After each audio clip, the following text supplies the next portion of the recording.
Namaste. Welcome to the 5th season of Youth TV show produced by Leadership Academy. In today's episode, we are featuring the final round of Nepal's Top 7 Young Poets 2014 English Language category. The theme for today's competition is Karma. What goes around comes around. Let me now introduce the panel of judges for today's final round. Our first judge is Professor Dr. Shreedhar Gautam. He is the Professor of English at Tribhuwan University. Our second judge is Mrs. Suman Nepal. She is a lecturer at Padma Kanya campus. Our finalists for grade 10, 11 and 12 under English category are Shivani Mishra from grade 12, Modern Indian School, Oscar Kumar Sapkota of A1 from Budani Conta School, and Simran Kanal of grade 11, St. Mary's College. I would like to call Shivani Mishra to recite her poetry. Before I start the poem, I'd like to tell that this poem is about the problem that prevails in the society that might is always right. This poem is about two young boys, both of them equally talented in cricket, how one of them gets the opportunity through his talent and the other one gets the opportunity because of his father's influence, and how at the end the one who is talented, he soars higher. So the title of my poem is Karma, the theme, Karma, what goes around comes around, and here's how it goes. That day still comes back to my mind when you and I met for the very first time. When you were ornated in the most expensive attire, my barefoot seemed to be no less than a satire.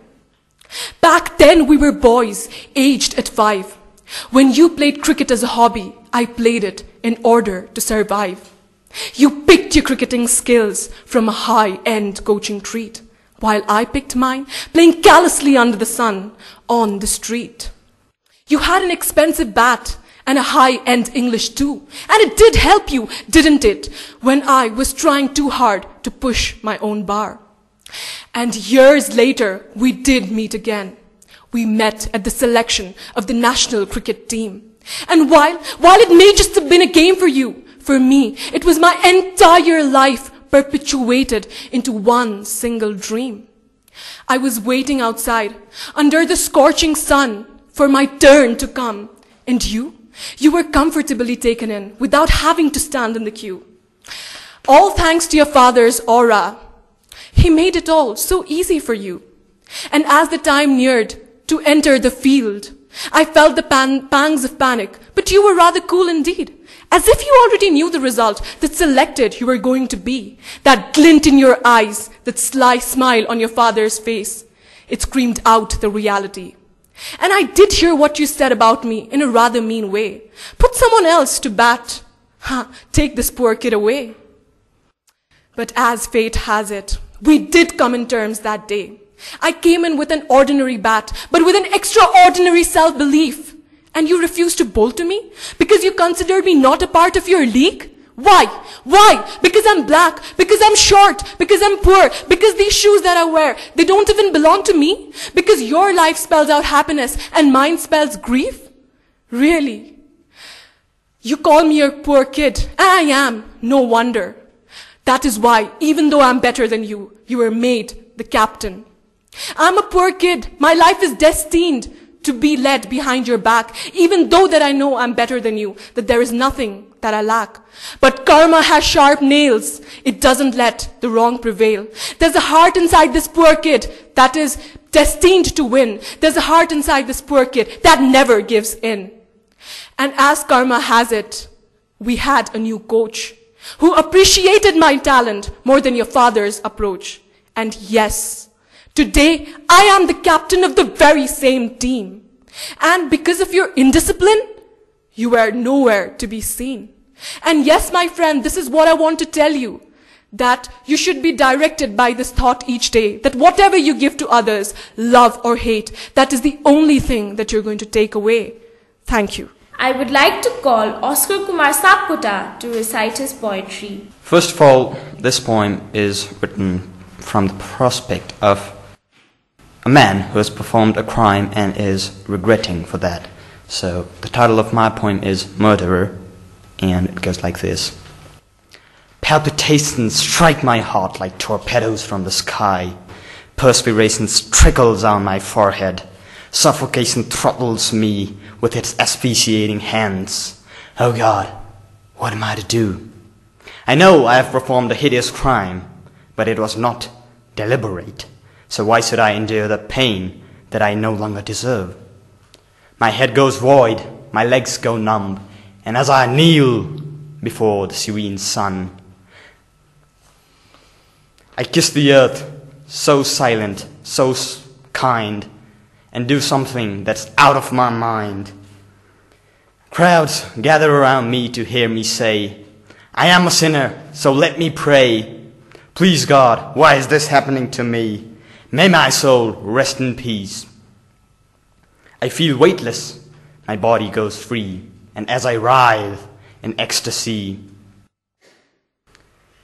the pain, excruciating pain, impales upon me, and then I fall upon thee, that bullet that was gifted by thee. I already feel the remorse, the guilt, drain out of me so easily. Good heavens, you have acted upon my fate. Rest is all but silence for me. Thank you. May I call Simran Khanal to recite her poetry? If I ask you to have your own decision, would you consider giving me a reason? If what you want to do is not correct, then would you see what will be its effect? I know somebody's hurt you, but why do you do the same? Don't you know it'll come back at you in your name? Karma, I say, will punish you no matter where you hide. We are to forever, with its rules, we are to forever abide. I know you, or rather, I knew you. Please come back. It's like you're a whole new person, and optimism you noticeably lack. All I can do is ask, please leave this revengeful task. It's killing you, and it's hurting me. At this rate, even I know that guilt will be your decree.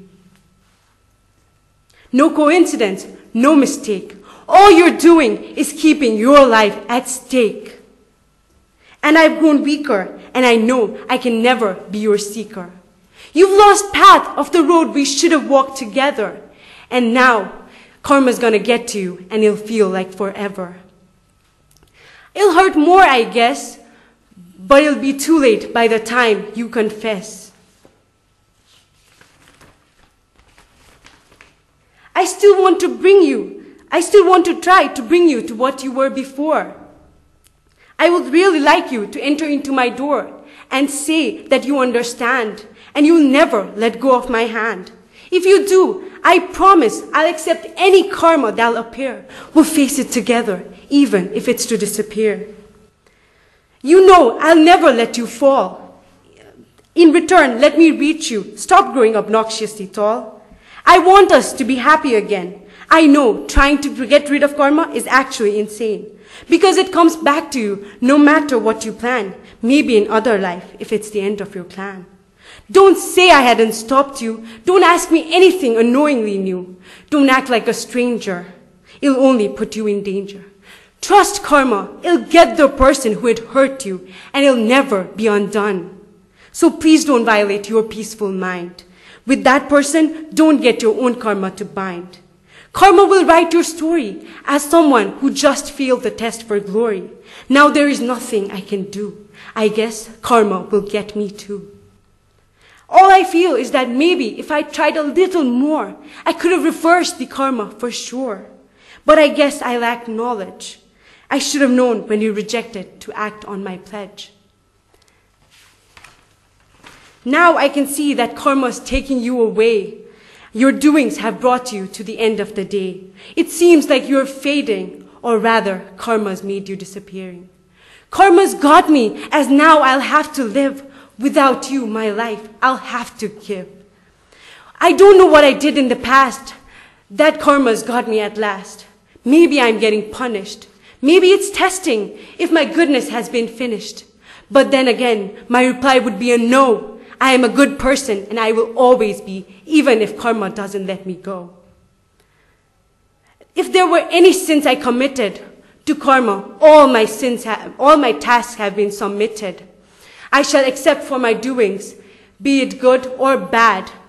I'll take it how I should, or rather sinfully sad. Thank you. May I request all three poets to be on the stage. I would also like to request our judges to give their comments. But one thing that I should like to tell you, of course, that body language is also, is also meaningful, it is counted.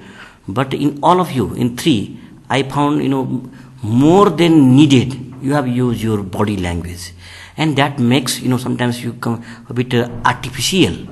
So you have to be aware that when you speak, when you recite the poem, you should in a natural way, calm, quiet, full composed. Simran, okay? You are not fully, okay? When you speak, no, you should be very careful. Not fully aware. That you should be audible when you pronounce words. And Oscar, you are not natural, okay? A bit nervous also you look like. Shivani, you look quite composed, you are quite confident, okay? Spontaneity also. But, actually, artificiality still is there in you. That, you should hear that. If you correct, then it will harm you. Okay? I hope next time when you will get all this. I personally felt like Shivani, she was able to memorize well. A little more gesture was of course there, otherwise fine. And regarding Oscar, I felt you forgot a little and you tried to show your nervousness in the beginning. And comparatively, I think the poem was a bit short than compared to the two, otherwise fine. And overall what I felt was the words pronounced, it needs to be clear. You go with the gestures, with more body language, and as a result, many words, it seemed to be hidden, not very clear, not very audible, even to us. A little improvement on it can really make wonders. The title of my poem is The Last Wake-Up Call, and it is written in the love of my nation, expressing how we are continuously causing harm to our nation and how karma is going to get back to us if we continue doing so. So this is how it goes. Standing by the riverside, sand between my toes. What lies in my future? Who will come and go? The sun beams down upon me as I raise my head and look. The vast expanse of the river, the size of which I mistook. I set out to make a difference, but the world, it mocked me instead. When I wanted to give, my thoughts were belittled, and I had to face nothing but embarrassment. But I feel scared about my nation. I'm concerned about my nation, which is now slowly losing essence. But they discourage me instead, holding back my exuberance. But people, karma is watching us all. The state that we're putting our dear nation into, even as we enthrall. My nation, my pride, sounds so good when said, but it seems that we have forgotten this essential thought that has led. Our country is not an output of one or two struggles. It has been created by the bloodshedding of our brave martyrs and lots of trouble. Our country is not a mold of mud or a pot of clay that we can mold it the way we want it. Rather, it's our foolishness, our idiocy that we are taking our dear nation for granted. Yes, Nepal is the very nation that has been crowned by the shining Himalayas. But now we are losing the shine of peace and prosperity. Nepal is the very nation which is gifted by many castes and subcastes, but it is the very nation that is now losing strength and unity. Nepal is the very nation that has been blessed by the possessing of a unique shaped flag. But what about our development? It is completely going shapeless. Nepal is the very nation which once boasted of determination and pride. But today, what we have endowed upon our nation is nothing but tide. We've taken our country so casually. It's losing its beauty, the integrity, gradually. But karma is like a boomerang. It will strike us one day, and we will be left with nothing but devastation. And then what will be the use? Crying and repenting in frustration? Yes, I believe in karma, that what we give is what we get in return. But nobody can understand the value of karma until we have let ourselves burn. So let us not wait for the karma, my friends, to leave us in a situation of do or die or make or break situation. Rather, let us get up on our own with utter grit and determination. At the end, people, the man who wins the day is the one who rises each time he falls. And hence, let's rise from our false prejudices, fake beings, and let us listen. This is our nation's last call. Thank you. The title of my poem is Karma, simply Karma, and it goes like this. Karma, it's like a boomerang, because it reciprocates itself too quickly.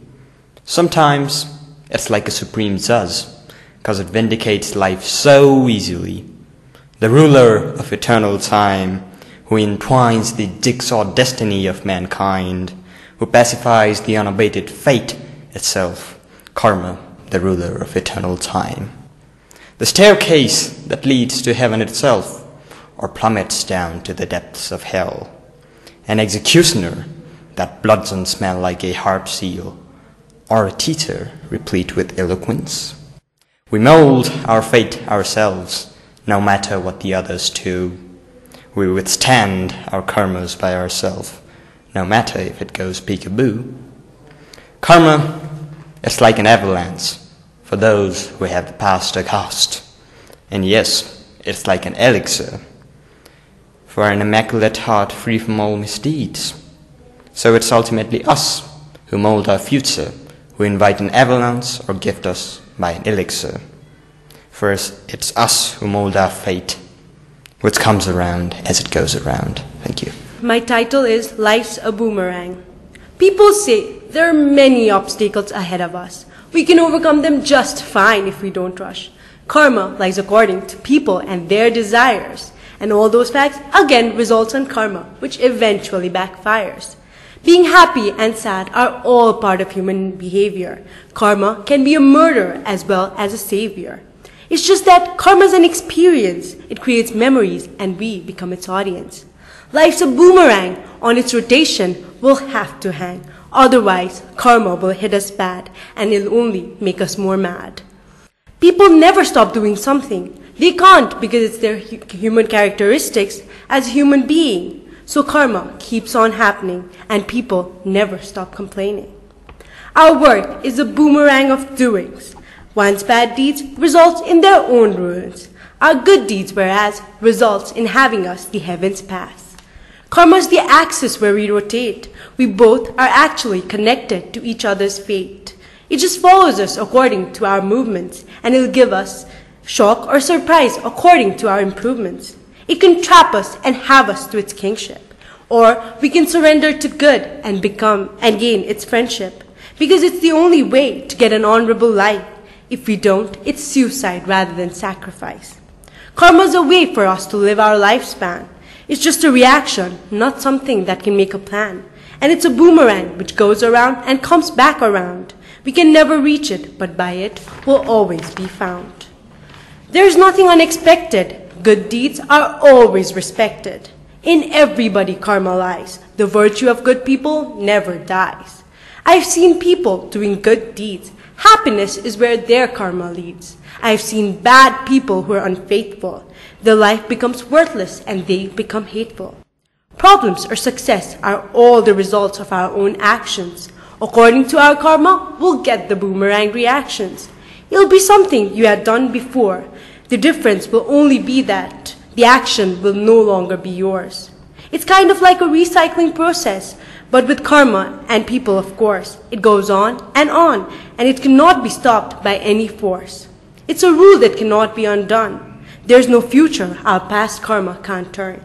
Every action has equal and opposite reaction, as Newton stated. People's past deeds and karma are actually related. It's nothing in this universe that is an accident. It's just our karma teaching us the lesson of what our actions really meant. All we have to do is keep in mind that consciousness is something we must always find, because if it's lost, it'll only invite mistakes. And remember that karma never gives us retakes. So we just have to be careful enough. Otherwise, karma will kick us pretty tough. And when it does, we can no longer be free. We'll be like the caged birds with karma as our key. Thank you. May I request all three poets to be on the stage? I would also like to request our judges to give their comments. There is difference between reciting poem and reading essays, okay? Still it is lacking in the way you should recite a poem, okay? Sometimes when you recite, it looks like you are giving a speech. So when others hear, they should be able to differentiate that you are not giving a speech. It is not a debate competition. It is a poem competition. So you have to improve on this. That means how to recite a poem. Several times you have used the word karma. You know, the overall theme of your poem is karma, fate. It should come in the end or somewhere, you know. So overall theme should be karma. But it doesn't mean that many times you should use the word karma or like that, okay? Because you are students of 11, 12. No, so now you are in that position and that you are up there up level also. So you know what are the qualities of poems, the elements of poems. It should be sometimes metaphorical, figurative.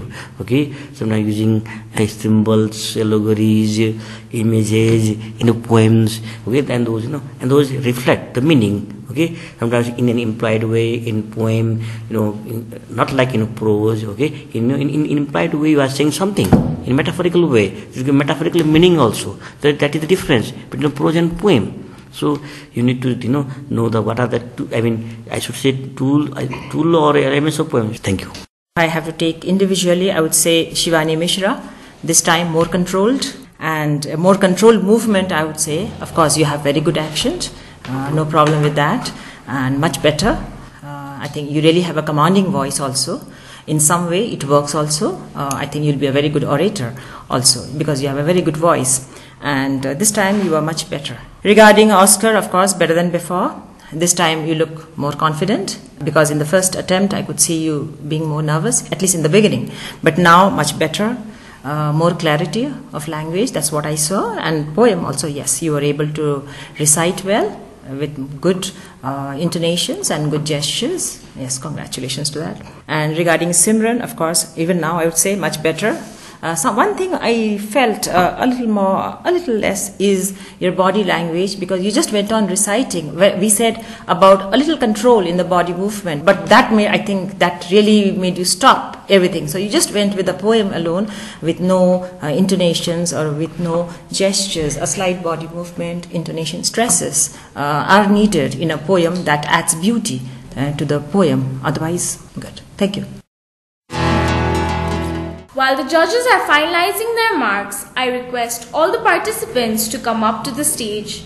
We are all eagerly waiting for the announcement of the winner of grade 10, 11 and 12 under English language. May I request our judge, Professor Dr. Shreedhar Gautam, to announce the results of the winners. Result of this poetry competition of category 4, grade 10, 11 and 12 English language. The second runner-up of this competition is Oscar Kumar Sapkota. Okay? The first runner-up is Simran Khanal. Okay? Second, congratulations to both of you. Winner is Shivani Mishra. So, once more, congratulations to all of you three. Wish you all the best. Thank you. May I request our judge, Mrs. Suman Nepal, to hand over the winner certificate and the gift voucher of Youth Forum to our winner, Shivani Mishra. We also have the certificates for our runner-ups. May I request our judge, Professor Dr. Shreedhar Gautam, to please come up on the stage to hand over the runner-up certificates.